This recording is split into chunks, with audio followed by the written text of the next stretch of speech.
Valider au portique des stations de transport directement avec son iPhone plutôt qu'avec sa carte Navigo, cette possibilité sera donnée aux franciliens d'ici fin mai après des années de discussions avec Apple, a indiqué mardi Île-de-France Mobilité, IDFM, à l'AFP. Un temps annoncé pour le premier trimestre 2024, le dispositif a finalement demandé un développement technologique supplémentaire, a fait savoir IDFM, l'autorité chargée d'organiser les transports en Île-de-France. Désormais en cours de finalisation, il devrait être opérationnel d'ici fin mai, avant les Jeux Olympiques. Les possesseurs d'autres téléphones que des iPhones pouvaient déjà valider au portique sans sortir leur carte de transport depuis octobre 2022. Mais pour les iPhones, Apple restreignait le recours à la technologie NFC qui permet aux téléphones de communiquer avec les bornes de validation à leur contact. Un accord avec Apple était nécessaire pour son utilisation, qui a été signé par IDFM en 2022 après plus de 3 ans de négociations.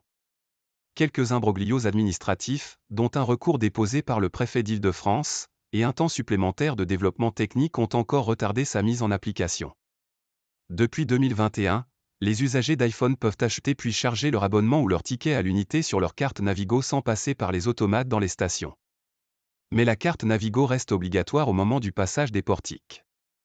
En 5 ans, 21 millions d'achats de titres de transport ont été faits directement via des smartphones, rapporte IDFM, à majorité, 61%, par des utilisateurs d'iPhone. À Londres, l'utilisation de l'iPhone pour valider dans les transports est disponible depuis 2015, avec un renforcement en 2019 qui a permis le passage au portique sans avoir à déverrouiller son téléphone. Un système qui devrait être reproduit en Île-de-France.